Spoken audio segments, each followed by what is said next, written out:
Se você deseja ter um filho adolescente que não dê trabalho, assiste esse vídeo.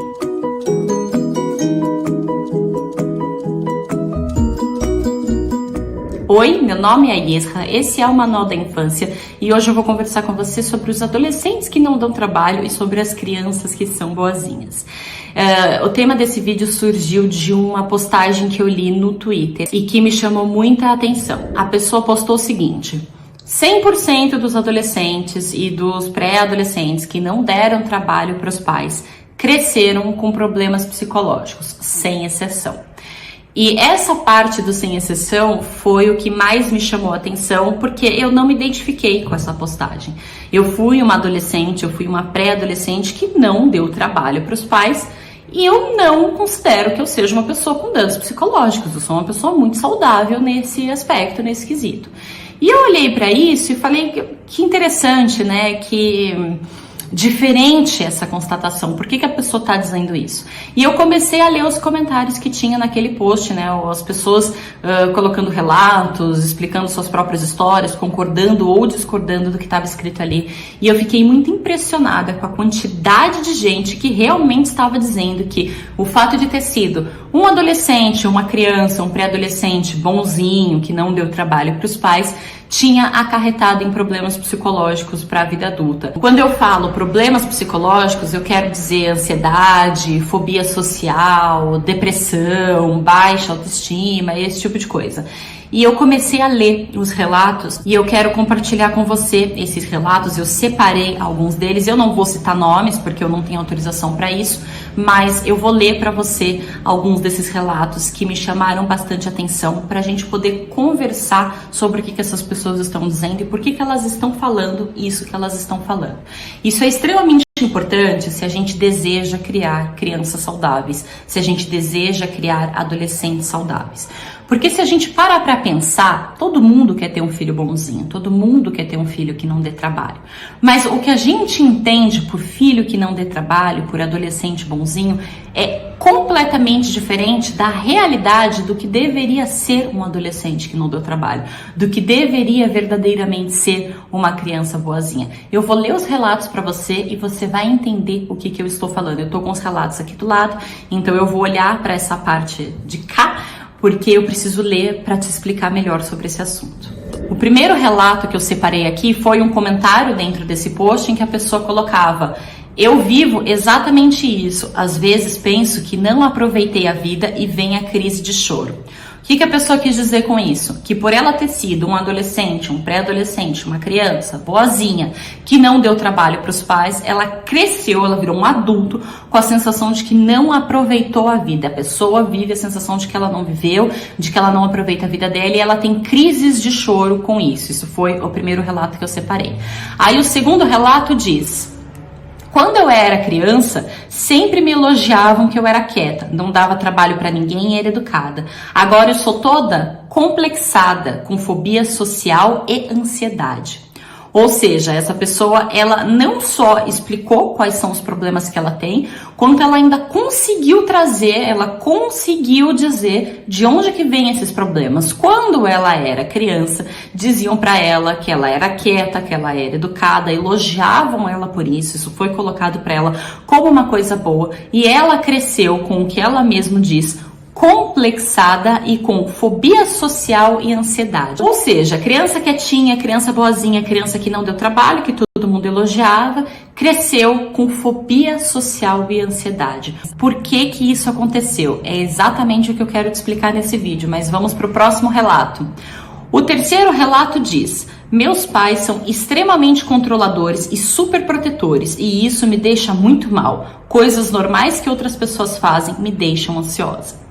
Esse também me chamou muita atenção porque a pessoa conseguiu relacionar também a forma da qual ela foi criada com o fato de que hoje ela é ansiosa. Os meus pais são controladores e super protetores. Entende-se que os pais não deixam ela fazer as coisas que ela quer, que os pais estão sempre decidindo coisas por ela, que a voz dos pais é mais alta na vida dela do que a dela mesma, que ela não tem autonomia a respeito da própria vida e que com isso ela é uma pessoa ansiosa. O quarto relato: Eu nunca dei trabalho para os meus pais. Eles me deixavam fazer boa parte das coisas que eu queria. Não brigamos geralmente. Eles confiam em mim e eu confio neles. Acho que quando eu for adulta não terei esses problemas. Esse quarto relato eu escolhi trazê-lo aqui porque ele é totalmente o oposto disso. É uma pessoa que diz que ela nunca deu trabalho para os pais dela, porém que os pais dela sempre deixaram ela fazer as coisas, sempre deixaram ela sair, sempre confiaram nela, ela sempre confiou nos pais e que por conta disso ela se sentia bem e que ela achava que não teriam esses problemas, não teria essa depressão, ansiedade, enfim, todos esses problemas quando ela fosse adulta. Provavelmente isso aqui ainda foi escrito por um adolescente, porque ela disse, quando eu for adulta. Então, parte-se do princípio de que ela ainda não tem 18 anos. E isso também me chamou a atenção, porque nesse relato a pessoa diz que ela não briga com os pais, que existe relação de confiança e que existe liberdade. Às vezes a gente acha que educar os filhos, que preparar os filhos para a vida é igual a proibir os filhos. Não vai sair, não vai namorar, não vai fazer isso, não vai fazer aquilo. E uma coisa não tem nada a ver com a outra. Inclusive eu já fiz um vídeo explicando por que proibir os filhos não funciona, ou por que proibir os filhos não educa. E esse relato traz exatamente isso, uma pessoa que viveu isso, que vive isso, que tem essa experiência real, de verdade. Ela nunca foi proibida de ir aos lugares como ela mesma diz, e isso fez com que ela tivesse uma relação muito mais amigável com os pais dela, com muito menos briga e de confiança. Ela diz que existe confiança, os pais confiam nela e ela confia nos pais. Entende como isso é interessante? Entende como isso é precioso para o que a gente está conversando aqui? Pessoas que tiveram mais liberdade na relação com os pais e pessoas que cultivaram relação de conexão e de confiança com os pais crescem psicologicamente muito mais saudável. E isso não sou eu somente que estou dizendo, ou todas as pesquisas que também dizem isso. As próprias pessoas que viveram isso, que passaram por isso, dizem isso.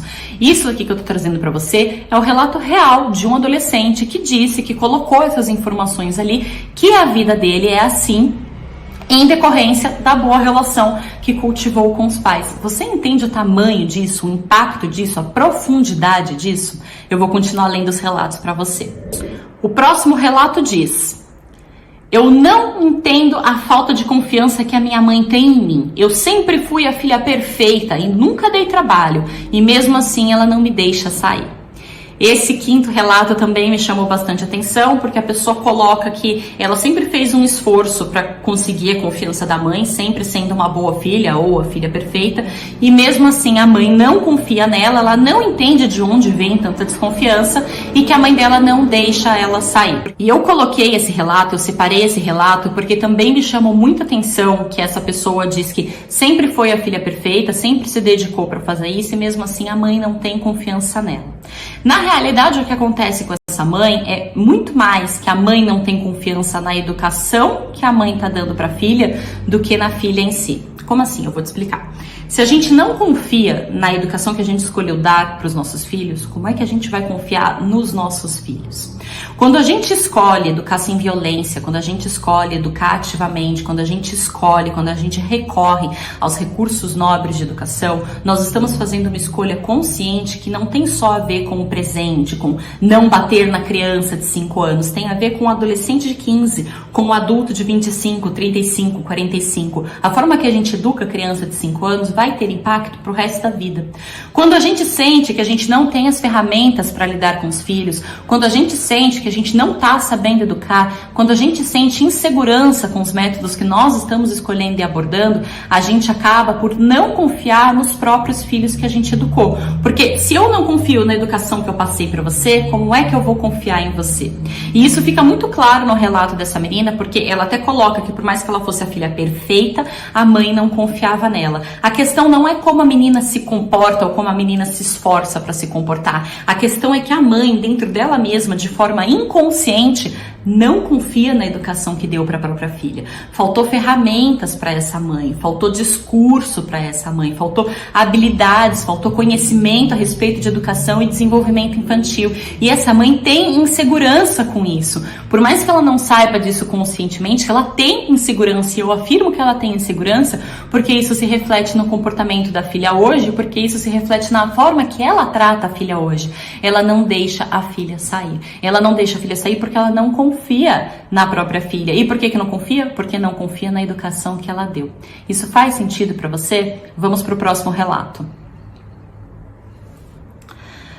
O 6º relato diz: sempre fui quieta e dedicada, sempre ouvi muitos elogios sobre a minha educação. Tenho 19 anos e nunca bebi nem namorei. Eu me cobro muito e tenho dificuldade de me comunicar.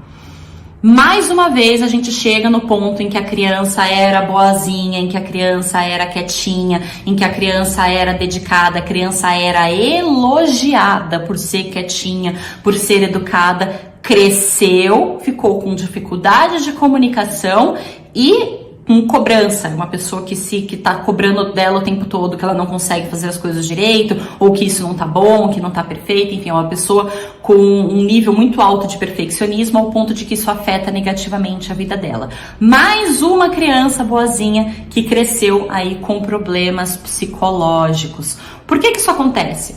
Porque o que a gente entende por criança boazinha é aquela criança que não corre, é aquela criança que não briga, é aquela criança que não desobedece, é aquela criança que não mexe nas coisas, é aquela criança que não faz as coisas que a gente não quer que a criança faça, porque a gente não sabe lidar com aquilo que a criança está fazendo. A criança que sobe na pia, a criança que responde, a criança que corre, a criança que investiga, a criança que é curiosa, até mesmo a criança que bate, essa criança não é a boazinha. A gente não entende isso enquanto criança boazinha.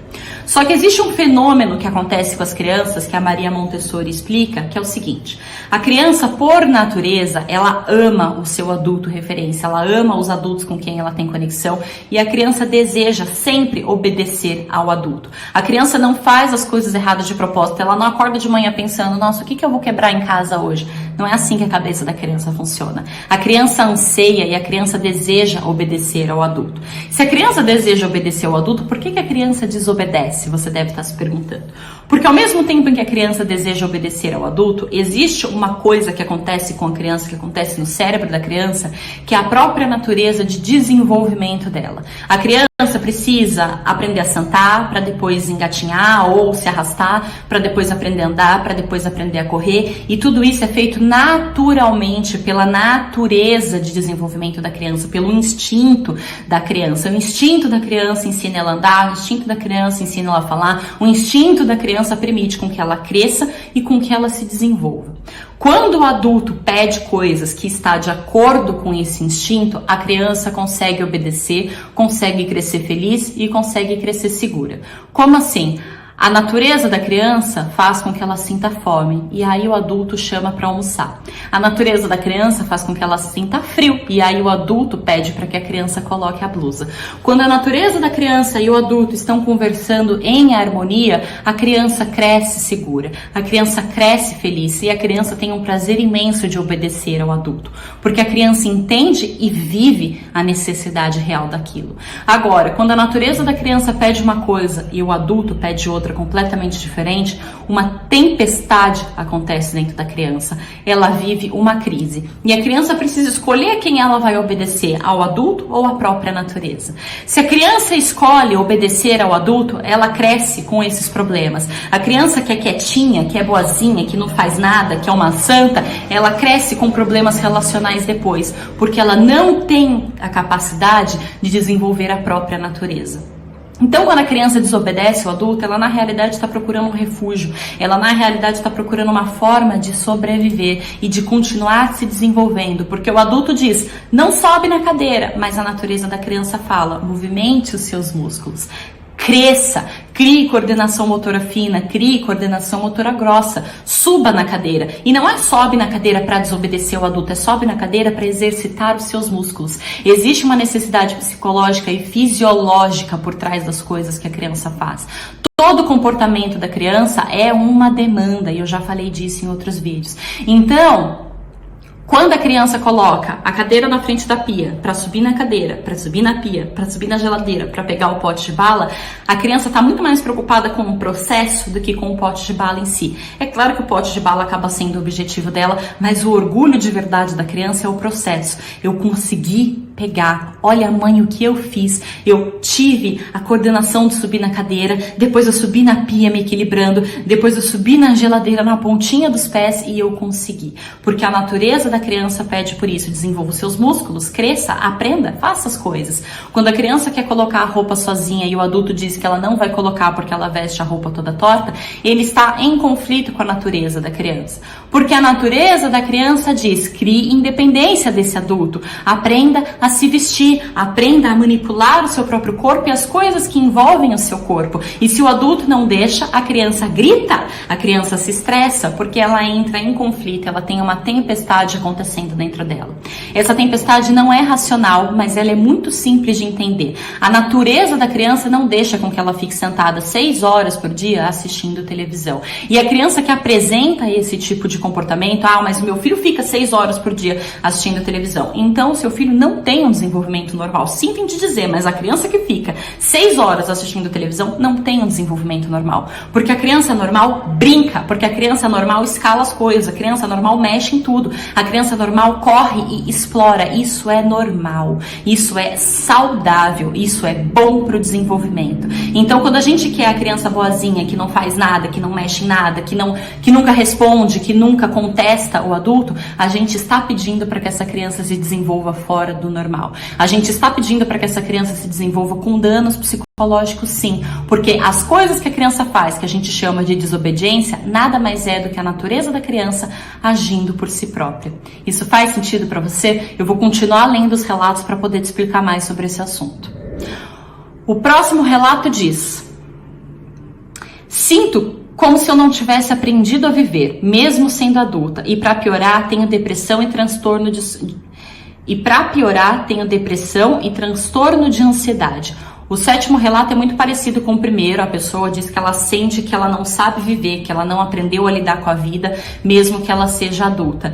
E essa sensação de que a pessoa não sabe viver, ela é real. Se essa pessoa não viveu, é muito normal que ela sinta que ela não saiba viver. Se a criança não se desenvolveu, é muito normal que ela sinta que ela não está desenvolvida. Se o adolescente não fez coisas normais de adolescente, é muito normal que o adulto sinta que ele não viveu, que ele perdeu a vida dele e que ele perdeu oportunidades. Porque assim como a criança tem necessidade de subir nas coisas, de explorar, de investigar, assim como a criança nasce naturalmente curiosa, e isso é uma excelente característica, a gente usa a palavra curiosidade ou a palavra curiosa de um jeito muito negativo, né?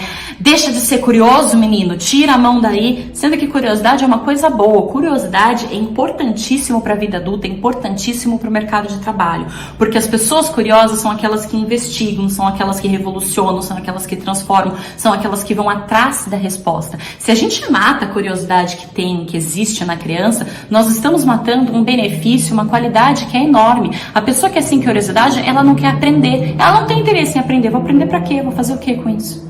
Ah, mas tal coisa não te interessa? Não.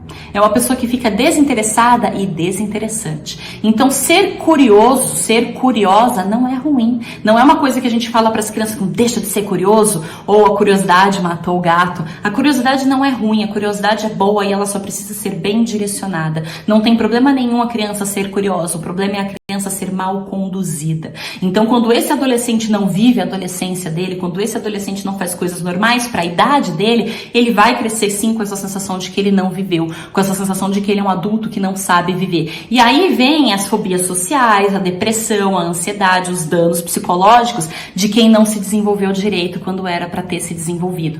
Porque o adolescente querer sair, porque o adolescente querer namorar, porque o adolescente querer esse distanciamento da família é normal, é saudável. Eu já fiz um vídeo explicando como os adolescentes funcionam e eu entro em detalhes a respeito dessas questões. Então, se o seu filho de 15 anos quer sair com os amigos, normal, tá na idade de fazer isso. Se você proíbe, se você prende, você tá tirando dele a oportunidade de viver experiências, de criar habilidades relacionais com os outros, de entender como o mundo funciona, de explorar a própria personalidade, de entender outras culturas, outros valores, outros princípios, de conhecer outras pessoas. Você está impedindo o seu filho de viver, literalmente. Eu sei que quando você proíbe, quando você fala para o seu filho, você não vai naquela festa, você quer protegê-lo daquela festa, porque você não sabe as pessoas que estão estarão lá. Você não sabe se as pessoas que estarão lá serão de boa índole, você não sabe se vai ter droga, você não sabe se vai ter bebida, e como você não sabe, você sente medo. Se você sente medo, você quer proibir. Eu sei que é isso que acontece, mas o pulo do gato é o seguinte: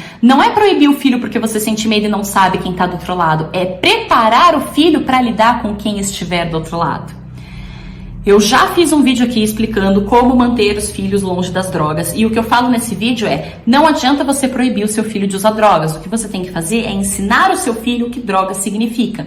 Eu não vou entrar nesse detalhe aqui porque não é o tema desse vídeo, mas se você tem curiosidade sobre esse assunto, procura o vídeo sobre drogas no YouTube ou na página do Facebook, porque é um material bem completo em que eu ensino a ferramenta que você vai aplicar com seu filho para mantê-lo longe das drogas.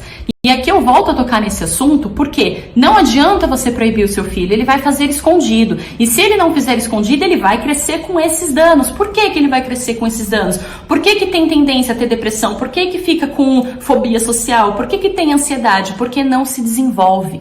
Impedir a criança, o adolescente de se desenvolver é nocivo para a vida deles. E eu tenho certeza que não é isso que você quer para o seu filho.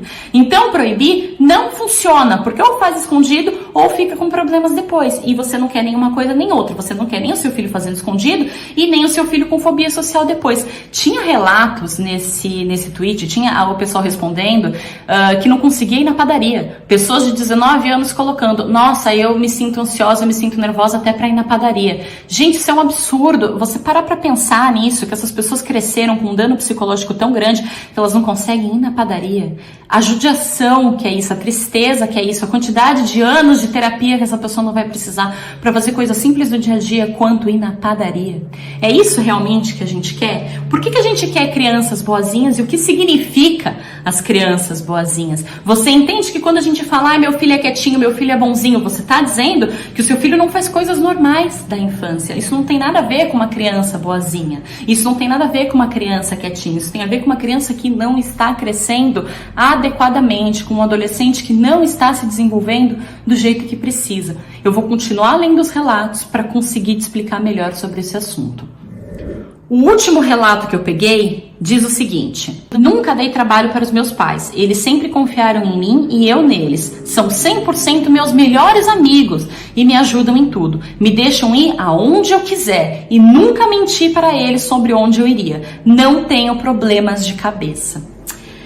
Esse relato foi o melhor que eu li, eu chego e fico arrepiada, porque tem muitas informações. A primeira parte diz: nunca dei trabalho para os meus pais. Ok. Eles sempre confiaram em mim e eu neles. Existe relação de troca, existe relação de confiança. Quando você confia na educação que você deu para o seu filho, você não precisa proibir. Isso é tão verdade que na sequência a pessoa diz: são 100% meus melhores amigos, me ajudam em tudo, me deixam ir aonde eu quiser. Ou seja, porque os pais confiam na pessoa e a pessoa confia nos pais, essa pessoa tem o quê? Liberdade. E o que mais? Responsabilidade. Eu também já fiz um vídeo explicando como criar filhos responsáveis, e o que eu ensino nesse vídeo é justamente a ligação que a liberdade tem com a responsabilidade. Pessoas responsáveis são pessoas livres. Pessoas livres são pessoas responsáveis. Se o seu filho não tem liberdade, ele não vai aprender a ter responsabilidade. E se seu filho tem responsabilidade, mas não tem liberdade, ele para de ser responsável, porque aí ele vai fazer escondido. Eu expliquei isso já nesse vídeo e novamente a gente entra nesse assunto, em que a pessoa diz que os pais são os melhores amigos e deixam ir aonde ela quiser, e que ela nunca mentiu para eles para onde iria, porque de novo existe o que? Liberdade, e com a liberdade vem o que? Responsabilidade. A pessoa não precisa mentir para onde vai, a pessoa não faz escondido. Por quê? Porque os pais confiam nela, porque ela confia nos pais. Então ela fala: eu vou no show da banda tal, eu vou dormir na casa do fulano. Os pais sabem onde elas estão.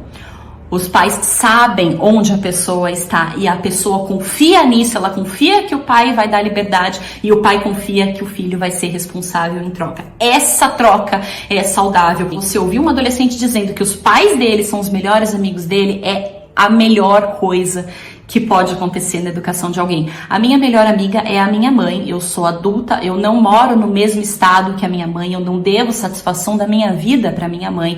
E eu converso com a minha mãe todos os dias e a minha mãe sabe tudo o que acontece comigo. Não porque eu preciso contar ou porque minha mãe me força pra contar, porque eu conto, porque eu me sinto feliz assim, porque eu me sinto bem assim, porque a relação que nós temos é sim de amizade. A minha mãe é a minha melhor amiga, ela sabe as coisas que acontecem, ela sempre soube. Na minha adolescência eu não precisava esconder nada da minha mãe.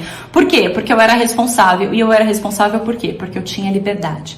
Então quando você ouve um adolescente dizendo que a mãe dele é a melhor amiga dele, significa que essa mãe, ele está criando conexão com esse filho, ela está desenvolvendo amizade com esse filho e ela faz isso através de uma educação sem violência, ela faz isso através do respeito, ela faz isso através da empatia, ela faz isso através dos recursos nobres de educação. Por quê? Para essa mãe confiar nesse filho e deixar o filho ir aonde ele quiser, ela precisa confiar na educação que ela deu para esse filho. E ela só confia na educação que ela deu para esse filho porque ela sabe que ela deu a melhor educação que ela poderia dar, porque ela escolheu a forma que ela iria educar esse filho, porque ela parou e pensou, é isso que eu quero pro futuro do meu filho? O que eu tô plantando aqui para colher lá pra frente? Quais são as coisas que eu tô fazendo aqui que eu vou colher lá na frente? Então esse oitavo relato, ele foi o que mais me tocou, o que mais me deixou feliz, porque eu vi que tem gente que tá fazendo certo, que tem gente que tá indo bem nessa história, e é exatamente isso que a gente quer.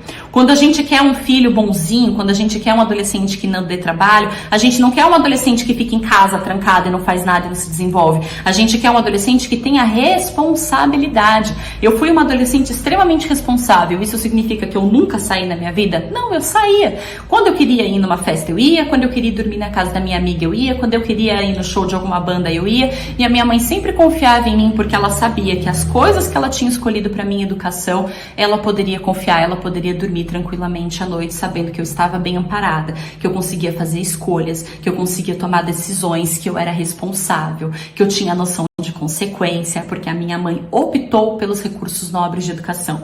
Eu fui uma criança que não apanhei na infância. E não é que eu não apanhei porque ela era boazinha. Não era isso, eu era uma criança que não apanhava porque a minha natureza enquanto criança era respeitada. Lembra o que eu falei antes da Maria Montessori? A criança quer obedecer ao adulto, mas a criança também tem a sua própria natureza para crescer e para explorar. Quando você exige de uma criança fica quieta e em silêncio e não se mexe por 8 horas, você está batendo de frente com a natureza dela. Aí a criança precisa escolher entre obedecer você ou se desenvolver corretamente. Se a criança se desenvolve corretamente, ela é uma criança desobediente que ninguém gosta. Mas se a criança escolhe obedecer você e não se desenvolver da forma apropriada, ela cresce obediente, porém cresce cheia de dano psicológico. Entendeu o problema da gente querer ter filho bonzinho? Entendeu o que ter filho bonzinho significa? Uma coisa interessante que eu tenho para falar a respeito dos filhos bonzinhos é a passagem do livro do Pequeno Príncipe. O Pequeno Príncipe, em dado momento do livro, ele sai, ele vai conhecer outros lugares e ele chega num planeta que tem um rei. E aí ele começa a conversar com o rei e ele tá meio tristinho, enfim, ele pede pro rei um pôr do sol, para ver o pôr do sol. E aí o rei fala para ele que não pode ordenar pro sol se pôr naquele momento, que o Pequeno Príncipe precisa esperar até um determinado horário, porque aí sim o rei vai ordenar que o sol se ponha. E o Pequeno Príncipe questiona, mas se você é o rei, como é que você não pode ordenar que o sol se ponha agora? E o rei devolve para ele que ele só pode ordenar coisas em que as pessoas tenham capacidade de obedecer, que as pessoas tenham capacidade de seguir. Porque, por exemplo, se ele ordena que um general voe como uma gaivota, o general não vai obedecer. E a culpa não é do general, a culpa é do rei, que não foi sensato nos seus próprios pedidos, que não foi coerente nos seus próprios desejos com aquilo que está ordenando. E o rei ainda fala que se você tem um povo e aí você ordena para esse povo que se jogue ao mar, o povo vai se revoltar contra você. Você não pode pedir para as pessoas que elas se joguem ao mar, isso é contra a natureza delas. É óbvio que elas vão se revoltar contra você. E é sobre isso que eu quero falar com você hoje. Quando a gente ordena coisas para a criança sem levar em consideração o que tem por trás da natureza dela, a gente está sendo brusco com a criança, a gente está sendo duro com a criança e a gente não está considerando que o desenvolvimento dela pede por aquilo. Querer que a criança fique parada sem fazer nada não faz parte do desenvolvimento dela. A criança precisa brincar, a criança precisa de atividade, a criança não vai ficar 2 horas com você na fila do banco lá quietinha, imóvel. E se ela ficar, isso está trazendo sim prejuízos para o desenvolvimento dela.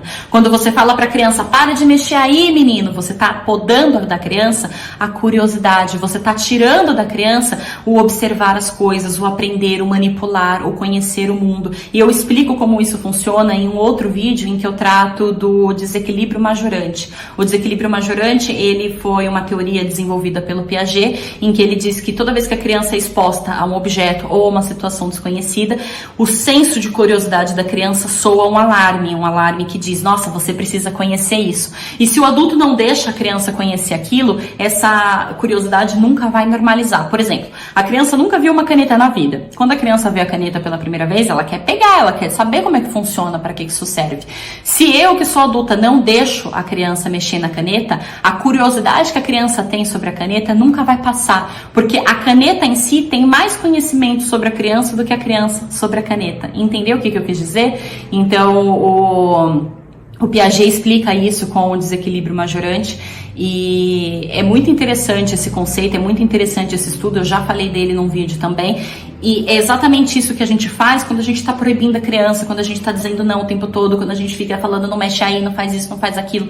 A gente exige coisas da criança que a natureza dela não pode atender. A criança tá tomando banho e a criança tá brincando com as bolhas no chuveiro, com um sabonete, com shampoo, e a gente fala pra criança, hora de sair do banho, e a criança fala, eu não quero, e a gente insiste, não, você vai sair do banho, e a criança chora. Você tá dizendo pra criança que ela precisa fazer algo que você quer que ela faça ali naquela hora, sem considerar que aquela criança estava concentrada em uma atividade. O brincar com as bolhas não é somente brincar, é aprender sobre textura, aprender sobre cheiro, ela tá concentrada naquilo, ela tá se desenvolvendo naquilo. Você tá tirando a criança de uma tarefa que para ela é interessante, de uma tarefa que a mente dela e o corpo dela disse, uau, isso ajuda a se desenvolver. Faça isso porque isso é bom para o seu crescimento. Crianças desobedientes nada mais são do que crianças que têm o adulto em conflito com a sua própria natureza. A gente precisa exigir dos filhos aquilo que os filhos podem entregar. Deixar a criança 5 minutos a mais no banho não faz diferença nenhuma para você, mas faz total diferença para a brincadeira que a criança está fazendo, para a autonomia que a criança está criando, para o desenvolvimento que a criança está lapidando naquele momento. Criar crianças boazinhas não tem nada a ver com crianças inanimadas, com crianças vegetativas que não fazem nada, que não mexem em lugar nenhum. As crianças que são boazinhas de verdade, como eu fui, como a pessoa do último relato que eu li foi, não são as crianças santas que não fazem nada, que não vão para lugar nenhum. São as crianças que fazem isso com consciência, são as crianças que fazem isso com responsabilidade. O adolescente que não dá trabalho não é aquele que só fica em casa e não vai para lugar nenhum. É aquele que vai e vai responsável, e vai ciente, e vai sabendo fazer escolhas, e te avisa onde tá, e não mente para você, e te dá satisfação, e confia em você, e você confia de volta. Esse é o adolescente que não dá trabalho, é isso que a gente precisa buscar. Não queira ter um adolescente que não dá trabalho só porque ele fica em casa e ele não tem amigos, e ele não vai pra lugar nenhum, e ele não namora, e ele não explora, e ele não se desenvolve. O namorar, o desenvolvimento sexual, o interesse sexual é normal pra adolescência. A gente chega numa fase em que os nossos hormônios pedem por isso. O interesse sexual surge no início da adolescência e é normal, é biológico, é instintivo, a maturação sexual acontece e a gente não pode impedi-la. É como querer impedir que os dentes nasçam. Você virar para um bebê de 8 meses e falar para o bebê, não pode nascer os dentinhos, não pode, não quero que os seus dentinhos nasçam. Isso é impossível, os dentinhos do bebê vai nascer, é assim que é saudável. Você não pode dizer para o seu filho adolescente, não quero que você namore, eu não suporto isso, isso é impensável. O interesse em namorar é normal, é saudável, é instintivo, é biológico. Se seu filho criou interesse em relacionamentos, interesse sexual no início da adolescência, significa que ele está saudável. O que a gente faz com isso então? A gente orienta, porque proibir não funciona. É o momento de sentar e conversar sobre doença, é o momento de sentar e conversar sobre gravidez, é o momento de sentar e conversar sobre abuso, é o momento de sentar e conversar sobre consentimento, é o momento de sentar e conversar sobre sexualidade, homossexualidade, heterossexualidade, é o momento de acolher e saber como direcionar e não de proibir. Porque se a gente não der informação para esse indivíduo, ele vai aprender na rua. E se ele não aprender na rua, ele simplesmente não vai aprender e cresce desse jeito, com a sensação de que não tá vivendo, com a sensação de que não conhece a vida, com medo de atender um telefone, com medo de ir na padaria, com medo de iniciar uma faculdade, de entrar num emprego, com medo de viver, medo de existir, medo das coisas mais simples do universo, porque não teve oportunidade para se desenvolver corretamente. Eu espero que esse vídeo tenha ajudado você, espero que você tenha gostado desse conteúdo. Se você tiver alguma sugestão de vídeo, deixa nos comentários. Até o próximo vídeo. Um grande beijo e tchau, tchau.